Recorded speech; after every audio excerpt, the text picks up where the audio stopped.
It's August of the year 1385. Willing to enforce his claim to the Portuguese crown, the King of Castile once again invades his neighbor with an army more than 30,000 men strong.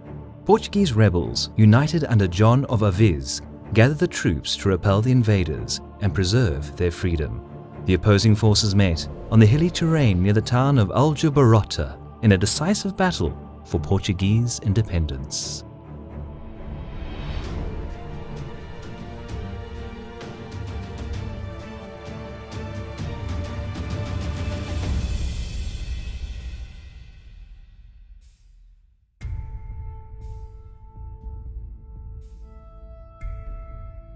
It is October of the year 1383.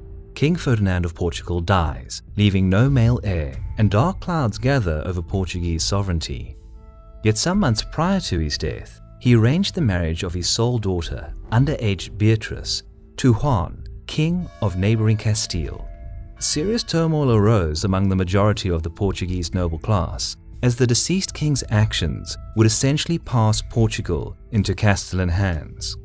As soon as it became clear that Juan of Castile was going to enforce his claim to the Portuguese throne by right of his wife, the upper class of Lisbon realized the urgent need of an organized opposition. There were two suitable candidates, at least partially fitting the requirements to claim the throne, two illegitimate half-brothers of the deceased king. Both were named John, but we'll focus on the more viable claimant. John, the Grand Master of Aviz, a popular figure among the people of Portugal, was good material for a king in the eyes of the aristocracy. He took charge and began efforts to gain the necessary recognition. To be precise, all three characters were named John in English, but to distinguish each one, we'll use the Spanish name for the King of Castile and keep its English counterpart for the Master of Aviz, though his Portuguese name was Juan. So, let's get back to the story. John's first step to gain recognition was to organize the assassination of the Dowager Queen's lover, Count of Endeiro, a detested figure in Portugal. Queen Leonor was quite literally a bad woman, being a suspect for adultery and treason. She was even accused of poisoning her husband by some people, and eventually given the telling nickname Leonor the Treacherous. Anyway, the lover was killed, and John gained wide support across Portugal, along with the title of Protector of the Realm. This was now an open, full-scale rebellion.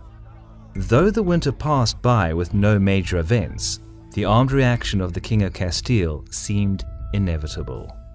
And indeed, the Castilian punitive expedition entered Portuguese territory in the spring of 1384. The man in charge of the Alentejo perimeter was a young but skilled commander, Nuno Alvarez Pereira. Despite being outnumbered 3-1, he managed to inflict heavy damage to the invaders near Atoleiros and force them to retreat. He was soon recognized by John of Aviz and awarded the title Constable of Portugal, becoming John's second in command. Yet the Spaniards didn't give up, and 1 month later, a bigger and stronger army led by the king himself crossed the border and marched straight to the capital. It was a smart move for Juan, as Lisbon was crucial to the rebels, not only because it was a capital, but also as an important economic center.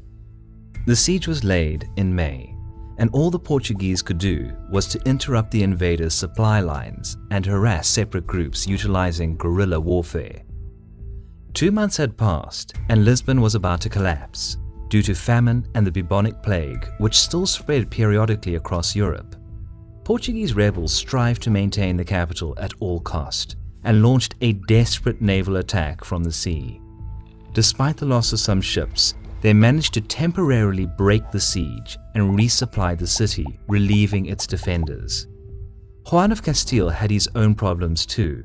An outbreak of the bubonic plague, supply shortages, and constant harassment by the rebels forced him to lift the siege in the beginning of September. The threat was temporarily halted, yet John was aware that the Castilian king had not given up his plans. Knowing that France was traditionally an ally of Castile, he sought the opportunity to ally himself with the English.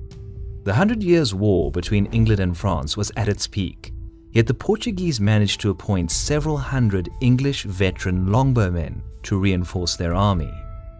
In the spring of 1385, John organized Cortes, an assembly of the kingdom, which cancelled the will of the deceased king and proclaimed John as the new King of Portugal.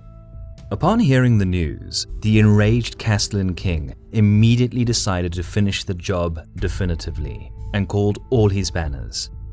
He gathered around 30,000 men with French heavy cavalry reinforcements of about 2,000 strong.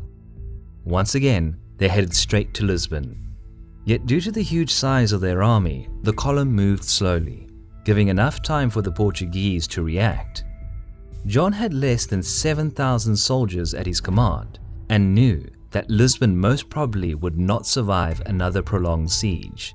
Thus, he decided to encounter the Castellans in open battle and moved his force north, beginning preparations on the supposed Castellan march route. The Portuguese occupied a hill bordered by creeks, a solid defensive position chosen by Nuno Alvares. It was probably their only way to diminish Castellan's huge numerical advantage and maintain any hope of victory. They expected the enemy to attack from the north, so the slope was additionally reinforced with ditches, obstacles, and caltrops. In the late morning of August 14th, the Castellan army arrived on the battlefield. Juan saw the Portuguese entrenchments and decided to go around their positions, as attacking the northern slope was deemed too risky. He decided to attack from the south, where the hill was much easier to charge on.